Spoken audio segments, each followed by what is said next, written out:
सही है ना?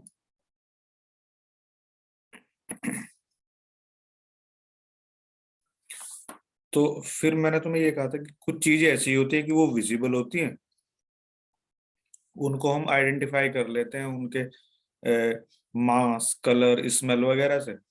पर जो ग्रेविटेशनल फील्ड, मैग्नेटिक फील्ड या फिर इलेक्ट्रिक फील्ड है, ये ऐसी चीजें हैं जो हमें विजिबल नहीं है, मतलब दिखाई नहीं देती। तो मेजर तो इन्हें भी करना है। अब देखो, हम फील्ड को जो मेजर करते हैं, हम दो ही वर्ड यूज करेंगे। फील्ड कैसा भैया? या तो ग्रेविटेशन,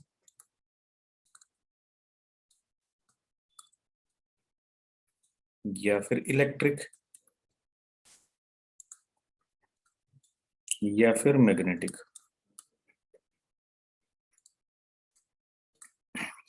इनको हम लोग दो ही तरह से एक्सप्लेन करेंगे कि या तो ये स्ट्रॉन्ग फील्ड है या फिर ये वीक है। ठीक है ना? डब्ल्यू डब्ल्यू ई क्या आएगा क्या? नहीं समझ आएगी बात?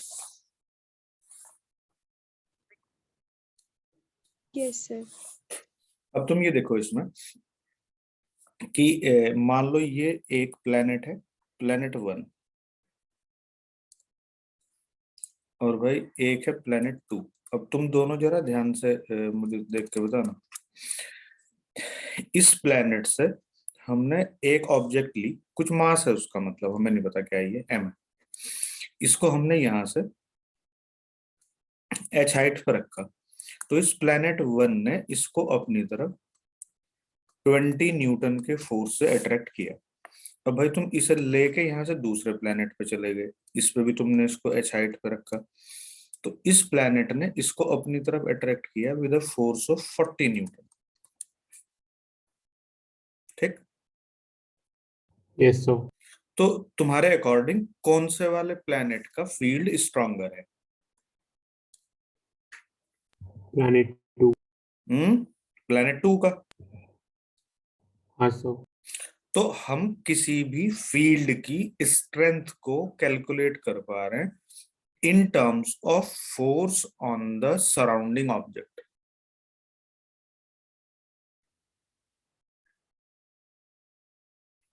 जो ऑब्जेक्ट किसी फील्ड में स्ट्रांगली अट्रैक्टेड है, वो स्ट्रॉन्गर फील्ड के अंदर है।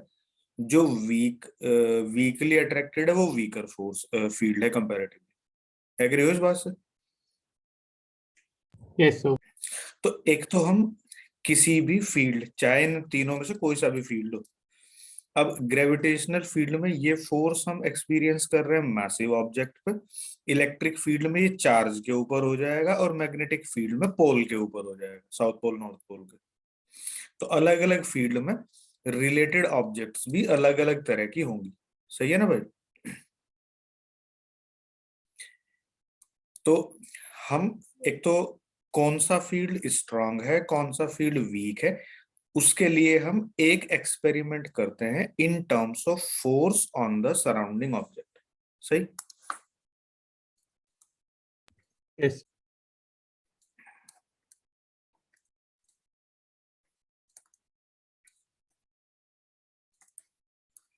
तो इस चीज को ध्यान रखना जो मैं ये अभी रेक्टेंगुलर ब्रैकेट में कर रहा हूँ।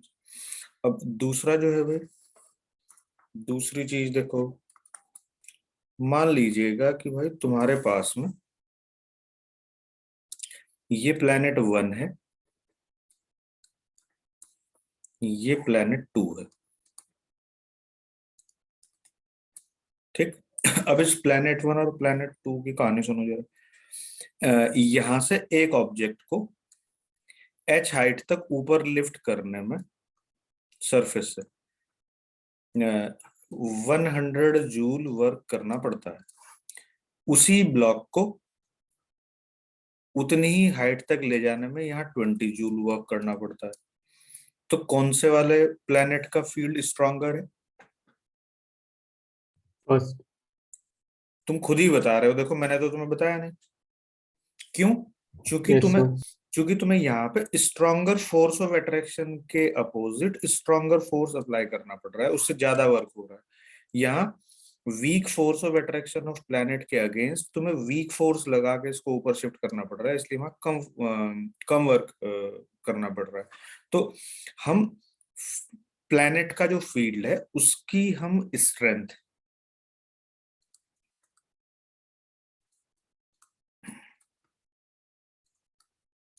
हम कैलकुलेट कर पा रहे हैं इन terms of work on an object while Yes, sir. displacing from one position to other। तो वहां पे हम फील्ड को कंपेयर कर रहे थे इन टर्म्स ऑफ, देखो, इन टर्म्स ऑफ फोर्स। फोर्स। हम दूसरे तरीके से फील्ड की स्ट्रेंथ बता सकते हैं कि ये वीक फील्ड है या स्ट्रॉन्गर इन टर्म्स ऑफ, बताओ भाई, कोई एग्री करते हो इस बात से या नहीं करते? Yes. सब लोग एग्री हो ना इस बात से? यस। तो अब इसीलिए अपने पास किसी भी फील्ड को एक्सप्रेस करने के लिए स्ट्रेंथ ऑफ फील्ड मतलब वीक है कि स्ट्रॉन्गर है,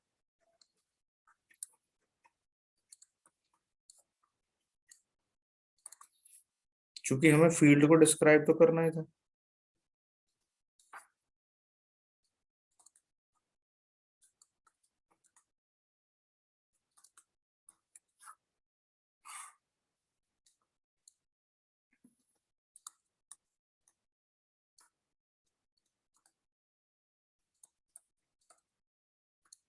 ये हो गया भाई। हम किसी भी फील्ड की स्ट्रेंथ जो मेजर करेंगे वो या तो करेंगे हम in terms of field intensity या फिर in terms of field potential. Agree हो इस बात से? Yes, sir. ये जो फोर्स की टर्म में सराउंडिंग ऑब्जेक्ट के ऊपर एक्सप्रेस करने वाला मेथड है वो फील्ड इंटेंसिटी है, और जो वर्क की टर्म में एक्सप्रेस करने वाला मेथड है वो फील्ड पोटेंशियल है। तो अपने पास फील्ड की स्ट्रेंथ को एक्सप्रेस करने के लिए कि ये स्ट्रॉन्गर फील्ड है या वीकर फील्ड है, हम ये दो टर्मिनोलॉजी यूज करेंगे, फील्ड इंटेंसिटी और फील्ड पोटेंशियल। अब तुम एक चीज देखो ध्यान से, तुम जब तुम मार्केट में जा रहे हो मान लो, तो मार्केट में जाते टाइम तुम मुझे ये बताओ कि जब हम किसी चीज का प्राइस पूछते हैं, है ना, यस सर। तो उस चीज का प्राइस हम पर किलोग्राम, पर मीटर, पर स्क्वायर मीटर, ये पर जैसे एवरेज भी तुमने देखा होगा कि भैया इतने किलोमीटर पर लीटर। तो ये तुम्हारे दिमाग में ये वन वन यूनिट की टर्मिनोलॉजी क्यों बैठाई जा रही है? बोलो।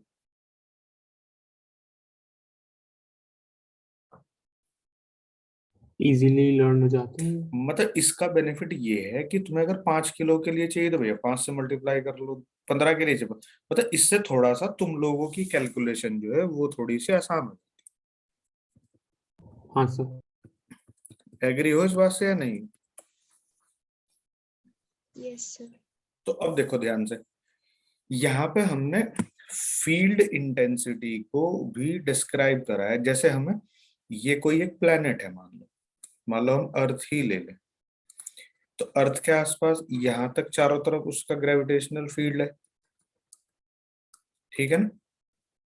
बोलो। अब तुम मुझे ये बताओ कि यहाँ पे क्या ये अर्थ जो है ये सब जगह पर रखे ऑब्जेक्ट्स को इक्वल फोर्स से अट्रैक्ट करती है?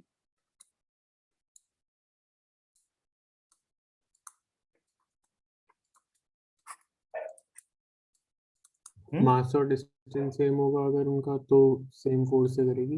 नहीं, मैं कह रहा हूँ अलग अलग जगह पे अगर रखे तो नॉर्मली हम आर चेंज होते हुए अगर देखेंगे तो हम ये तो कहेंगे भैया सब जगह फोर्स अलग अलग है, यस सर। भले मैग्नीट्यूड सेम और डायरेक्शन अलग अलग है। हाँ जी एग्री हो इस बात से? Yes sir. तो जब ऐसी सिचुएशन तुम्हारी आंखों के सामने भैया यहाँ डिस्क्राइब हो रही है, तो क्या तुम ये नहीं समझोगे यहाँ पे कि इसमें ये जो सिचुएशन तुम्हारे सामने है, तो हम ये कहेंगे कि यहाँ पे 1 किलोग्राम का मास हम रखेंगे तो उस पर अलग फोर्स लगेगा, यहाँ पे रखेंगे तो अलग होगा, यहाँ पे रखेंगे अलग, यहाँ पे रखेंगे अलग।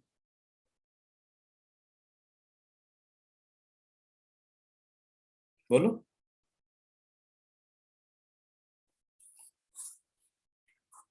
हेलो। Yes sir.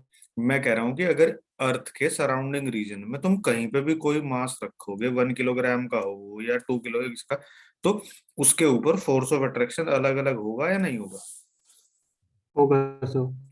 तो Yes, sir.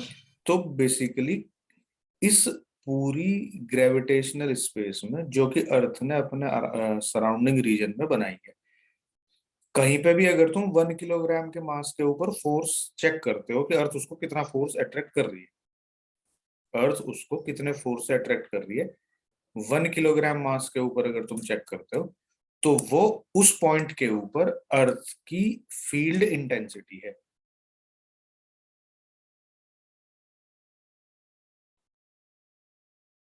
नहीं समझे? So repeat करना एक बारी। मैं कह रहा हूं भाई, अर्थ के या किसी भी प्लेनेट के अराउंड उसके ग्रेविटेशनल फील्ड के अंदर 1 किलोग्राम की किसी बॉडी के ऊपर जो उस प्लेनेट की वजह से फोर्स ऑफ अट्रैक्शन है, वही उस पॉइंट के ऊपर उस प्लेनेट की वजह से फील्ड इंटेंसिटी। ठीक है सर। बोलो, नहीं समझ आया क्या? आगे सर। तो बेसिकली इसका एडवांटेज हमें क्या मिलेगा? अब मान लो हमें कोई सैटेलाइट मार्स पे भेजनी है, ठीक है? Yes sir. तो जब तुम्हें मार्स पे कोई सैटेलाइट भेजनी है, तो मार्स के ग्रेविटेशनल फील्ड के बारे में तुम्हें पहले से ही एनालिसिस कर रखा होगा। तो तुम्हें अगर ये पता है कि इस पॉइंट के ऊपर मार्स से ग्रेविटेशनल फील्ड इंटेंसिटी इतनी है, तो तुम्हारे दिमाग में ये बात पहले से ही पता है कि यहाँ 1 किलोग्राम का ऑब्जेक्ट इतने फोर्स से अट्रैक्टेड होता है मार्स की तरफ। हाँ तो सैटेलाइट कितने मास की है, वो कितने फोर्स से अट्रैक्ट होगी। जी सर। तो अगर कोई तुम्हारे से पूछ रहा है कि ग्रेविटेशनल फील्ड इंटेंसिटी किसी भी प्लेनेट की क्या होती है या किसी भी मास की क्या होती है, उस मास के अराउंड या उस प्लेनेट के अराउंड ग्रेविटेशनल फील्ड इंटेंसिटी क्या बताओगे भाई तुम? जिस पॉइंट के ऊपर इंटेंसिटी कैलकुलेट करनी है, वहां 1 किलोग्राम का फोर्स किस 1 किलोग्राम का ब्लॉक किस फोर्स से अट्रैक्टेड। Yes sir. तो basically force on 1 kilogram block किसी भी बॉडी की वजह से उस बॉडी की ग्रेविटेशनल इंटेंसिटी का। एक पर्टिकुलर डिस्टेंस पे। हाँ, मतलब एक पर्टिकुलर पॉइंट के ऊपर इंटेंसिटी तो पॉइंट टू पॉइंट वेरी करेगी। हाँ जी सर। तो ये किस चीज को बता रही है तुम्हें? ये किसी भी प्लैनेट की अट्रैक्टिंग कैपेसिटी बता रही है इन टर्म्स ऑफ फोर्स। यस। सब लोग एग्री करते हो इस बात से, नहीं करते हो?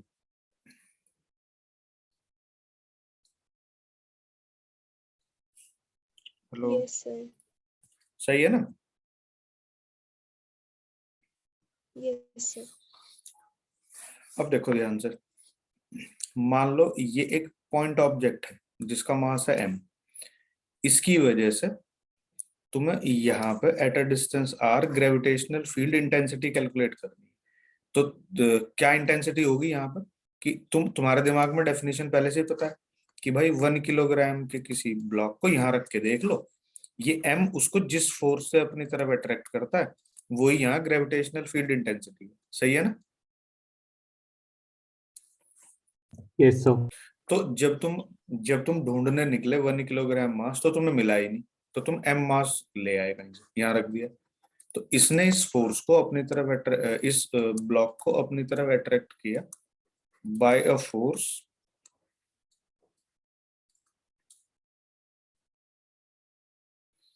तो हम कह देंगे कि इस फोर्स को हम इंटेंसिटी कहेंगे। अगर ये मास 1 किलोग्राम हो जाए तो इंटेंसिटी क्या कहलाएगी भाई फिर?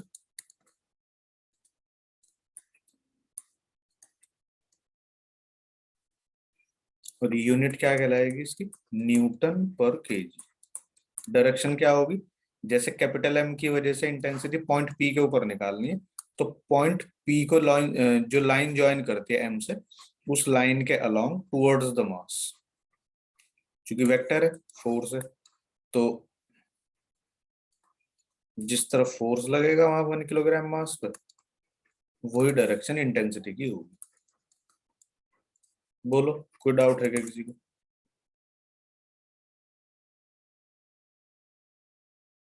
नहीं सर। अब हमने ये 1 किलोग्राम पे ही क्यों कैलकुलेट करी है, थोड़ी सी इस पे भी चर्चा कर लेते हैं। मान लो होता क्या कि अपने यहाँ पे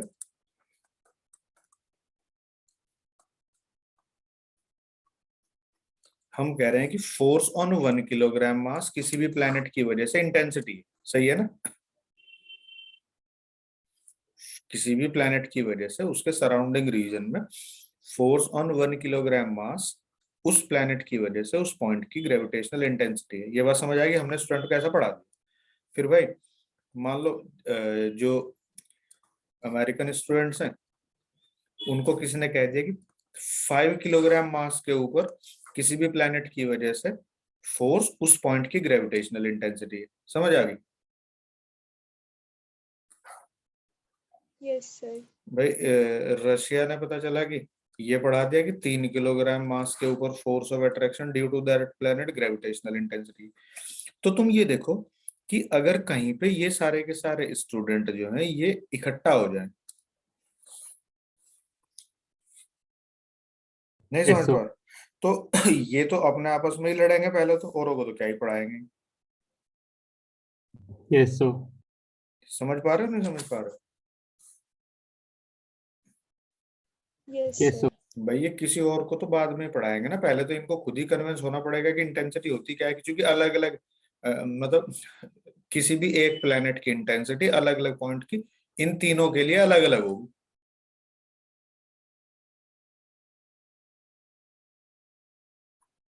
नहीं यस समझे? सर। अब ऐसा तो होता नहीं कि स्टूडेंट इंडिविजुअल ही रहते हैं, ये स्कूल तो आजकल ये भी चला रहे हैं ना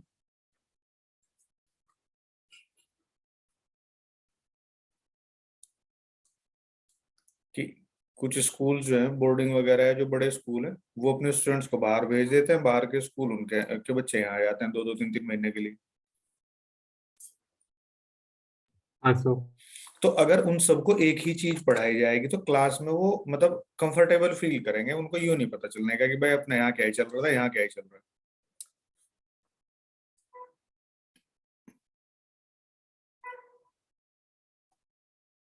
ठीक है क्या भाई?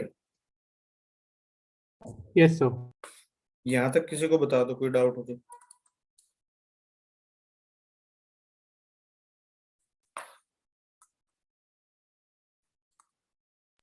नहीं सर। तो बेसिकली अगर ग्रेविटेशनल इंटेंसिटी के रिगार्डिंग हमारे से कोई पूछे तो तुम्हें उसे सीधा सीधा क्या बताना है कि gravitational intensity is nothing but the force of attraction on unit mass due to that reference body. Reference body मतलब एस्ट्रोनॉमिकल बॉडी, कोई प्लेनेट हो सकता है, कोई मास हो सकता है। जैसे मून की वजह से तुम्हें कहीं पर इंटेंसिटी चाहिए, इस पॉइंट पे चाहिए, तो यहाँ 1 किलोग्राम का मास रखो, इसके ऊपर फोर्स ऑफ अट्रैक्शन देखो मून से कितना लगेगा, वो इस पॉइंट की मून की वजह से ग्रेविटेशनल इंटेंसिटी। सही? Yes sir. तो gravitational intensity is the force on 1 kilogram mass kept at that point where we are going to find out gravitational intensity। अब अगर हम देखें यहाँ पर, तो हमने अभी पॉइंट मास की वजह से कैलकुलेट करी है कि किसी भी पॉइंट मास की वजह से eight a distance r gravitational intensity gm/r² होती है, और ये वेक्टर है, तो ये हमेशा towards the mass along the line joining planet to the point होती है। सही है ना भाई? Yes sir. तो ये एक बेसिक फॉर्मूला यस है जो तुम किसी पॉइंट मास के लिए कैलकुलेट कर सकते हो, मतलब पॉइंट मास की वजह से इंटेंसिटी कैलकुलेट करने के लिए यूज कर सकते हो। ठीक? हाँ सर। Intensity due to point mass at a distance r। ठीक, Yes, sir. वेक्टर है तो डायरेक्शन पूछेगा वो डेफिनेटली, तो मास के towards joining line to the point direction होगी इसकी। इलेक्ट्रिक फील्ड इंटेंसिटी जो होगी वहां पे इस g की जगह, g की वैल्यू तो होती है 6.67 इंटू 10⁻⁻12, वहां पे एक नया कांस्टेंट आ जाता है जिसकी वैल्यू होती है 9 इंटू 10⁹ k मान लो, तो वहां हो जाता है k, मास की जगह हो जाएगा चार्ज, तो ये इलेक्ट्रिक फील्ड इंटेंसिटी आ जाएगी सेम तरह की। वहां किसी चार्ज के अराउंड यूनिट मैग्नीट्यूड के दूसरे चार्ज के ऊपर फोर्स, देख पा रहे हो ना कितने सिमिलर हैं। Yes sir. तो इसी तरह से इन चैप्टर को हम कोरिलेट करके पढ़ें तो ज्यादा अच्छा है।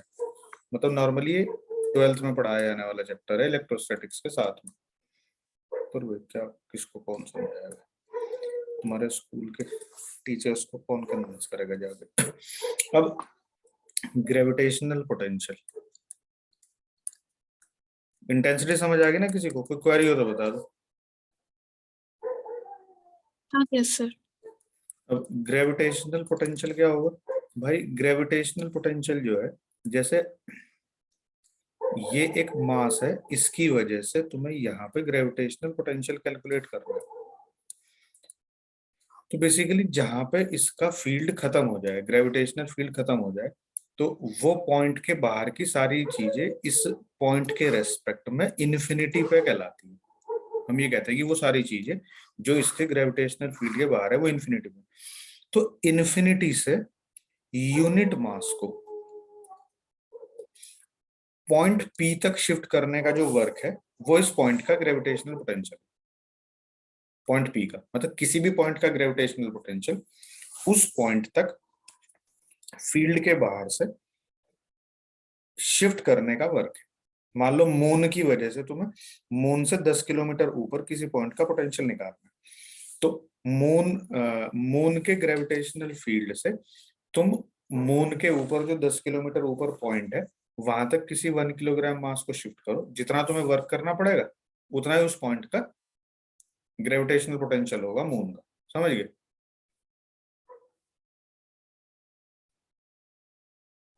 Yes sir. तो हमें इस एम मास की वजह से पॉइंट पी तक किसी पॉइंट को शिफ्ट करना था, मतलब इस पॉइंट का पोटेंशियल निकालना था। तो तुमने क्या करा कि 1 किलोग्राम के मास को जहां इस एम का ग्रेविटेशनल फील्ड खत्म हो जाए वहां से एम मास को यहाँ तक शिफ्ट करके 1 किलोग्राम मास को शिफ्ट करके चेक कर लिया कितना वर्क करना पड़ा, तो वो इस पॉइंट का पोटेंशियल हो गया। अब जब तुम ढूंढने गए तुम्हें 1 किलोग्राम का मास मिला नहीं, तो तुमने भाई एक एम नॉट मास ढूंढा, उसी से तुमने काम चला लिया अपना। तो हम कह रहे हैं कि हम एम नॉट मास को पी पॉइंट तक शिफ्ट करके देख लेते हैं कितना वर्क है। अब देखो जैसे जैसे हम पॉइंट पी की तरफ चलेंगे तो एम और एम नॉट के बीच में फोर्स ऑफ अट्रैक्शन क्या होगा, कम होगा या बढ़ेगा? बढ़ेगा भाई, जी m1 m2/r² से जैसे जैसे डिस्टेंस कम होती जाएगी तो ये इसको और स्ट्रांगली अट्रैक्ट करने लगेगा ना। हाँ Yes. सर। तो इस ब्लॉक को अंदर शिफ्ट करा जा रहा है under the action of variable force.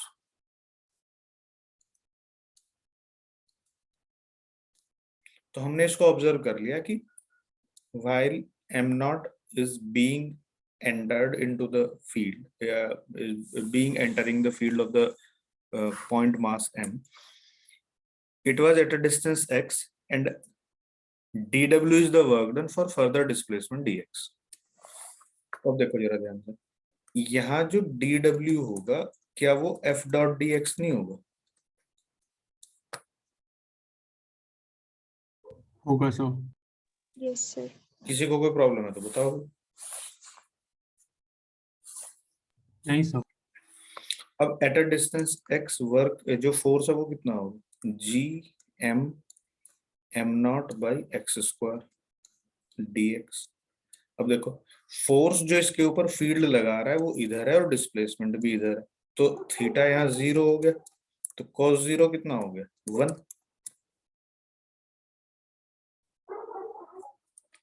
Yes, sir. Yes. Agree हो ना इस बात से? Yes, sir. अब अब ये देखो तुम कि ऐसे ऐसे अलग अलग इंटरवल्स के लिए जो वर्क है उनको हम कैलकुलेट करके अगर ऐड कर दें तो यहां से यहां तक का टोटल वर्क मिल जाएगा हमें। हाँ सर। तो टोटल वर्क के लिए हम ऐड किस तरह से करेंगे?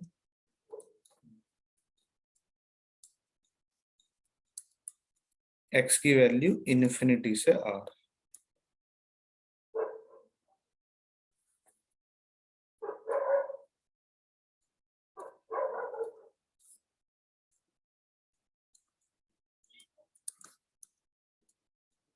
ये 1/x² है, इसको मैंने x⁻² लिख दिया, इसका इंटीग्रेशन ये हो गया, ये बोलो। आ गया सर। तो मैं इसको ऐसा लिख दूं कि ये जो वर्क है ये हो गया -GM_m0/r। हाँ। बोलो, इस बात से एग्री करते हो सब लोग? नहीं?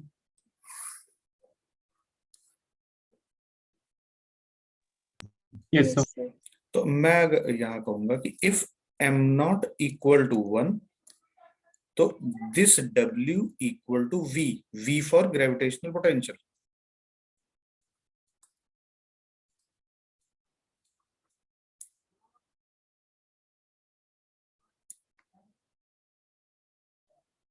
बोलो।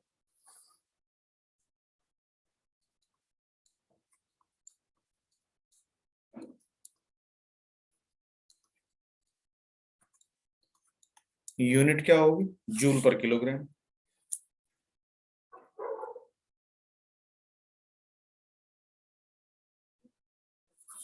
Hello, Yes, sir. नहीं समझ आया भाई? आ गया सर। अब यहाँ पे तुम एक चीज देखो जरा, जो तुम्हें फोकस करना चाहिए जिस पे।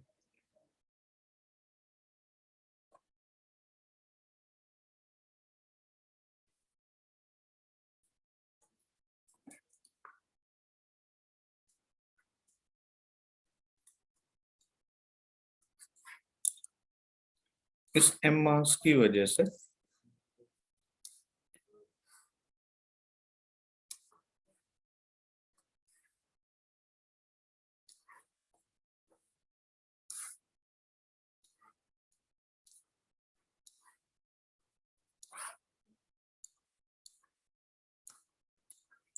at a distance r gravitational field intensity Gm/r², ये वेक्टर है, इसकी यूनिट न्यूटन पर केजी है और direction towards the mass along the line joining planet to that point at which we are finding intensity।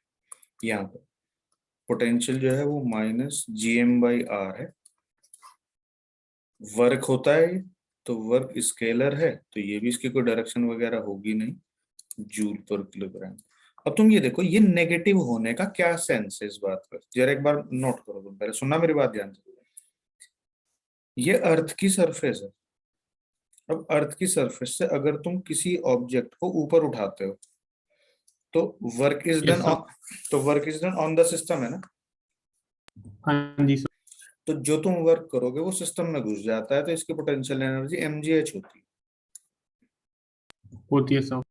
अब तुम ये देखो कि ये जो m मास का प्लेनेट है, ये अपने ग्रेविटेशनल फील्ड में एंट्री करने के बाद इस यूनिट मास को पॉइंट P तक तुम्हें लाना पड़ेगा या खुद ही अट्रैक्ट कर लेगा?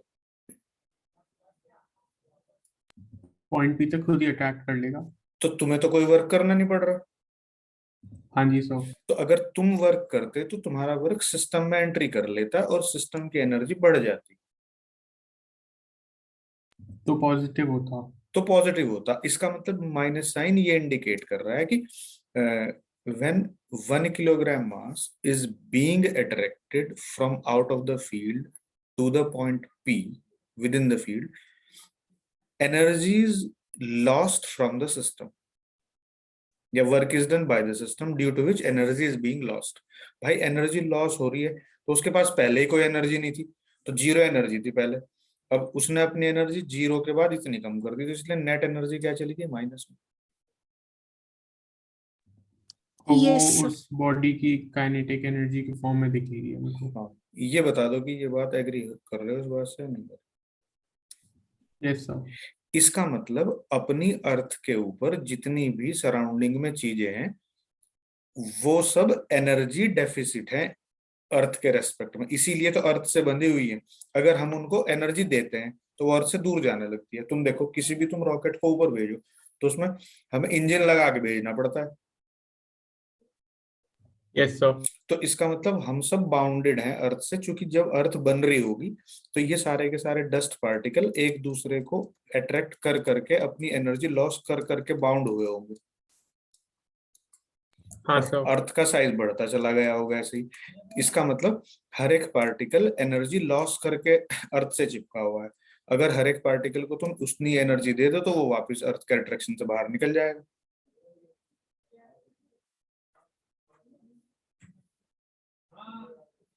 नहीं समझे?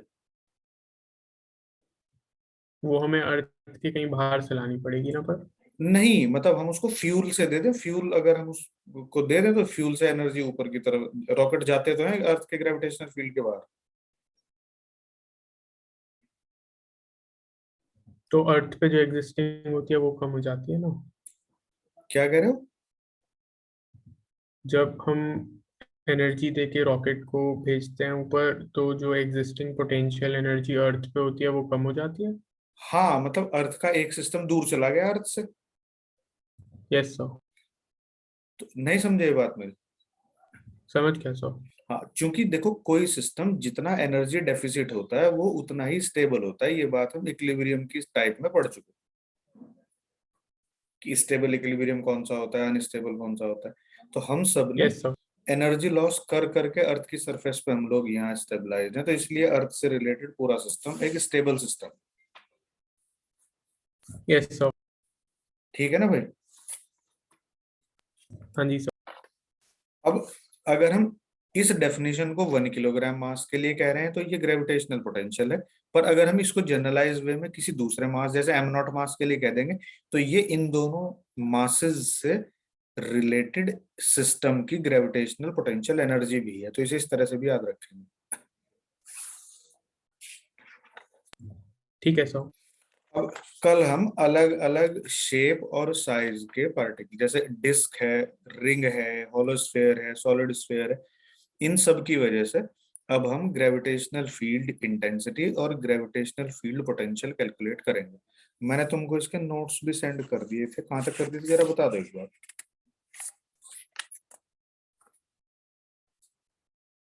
पता है किसी को? पेज 122 तक किए थे शायद, या 120 तक ना, 126 तक। किसी को पता है क्या कुछ?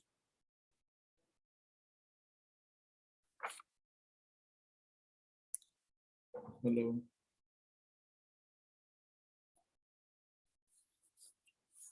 अरे भाई, किसी को ये पता है कि मैंने इसके जो पेजेस हैं तुम्हें कहाँ तक सेंड किए थे?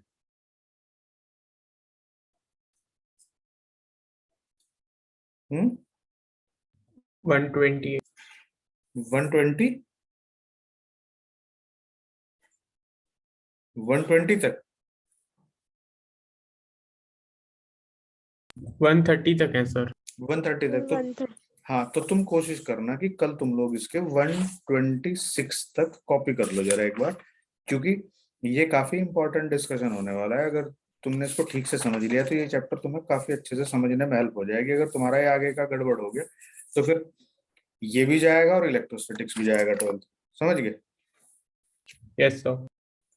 चलो कल मिलेंगे, और कल मुझे याद दिला देना भाई, तुम्हारे उसके सरफेस टेंशन के न्यूमेरिकल भी पेंडिंग है, वो भी करा देना।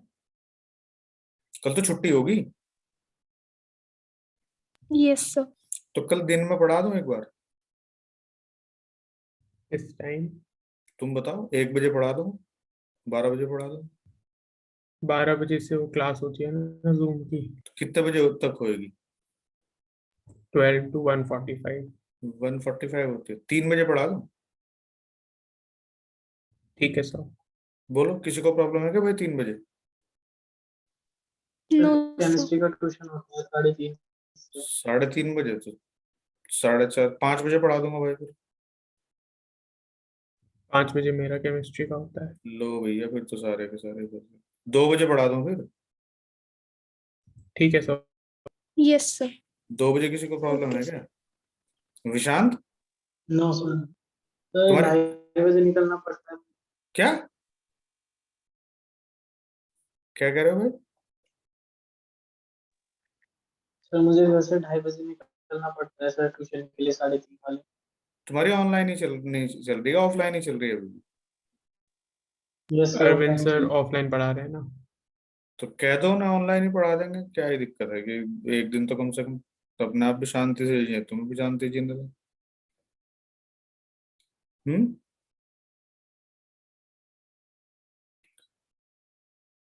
तो 1:30 बजे पढ़ा दूंगा, 1:30 में तो किसी को दिक्कत नहीं है तो 1 बजे पढ़ा दूंगा भाई। ओके डेढ़ सर। ठीक है सर। ठीक है, तो 1 बजे पढ़ा दूंगा, एक ना। 1:30 ठीक है, 1:30 बजे आ जाना भाई, कल मैं तुम्हें लिंक भेज दूंगा, ठीक है।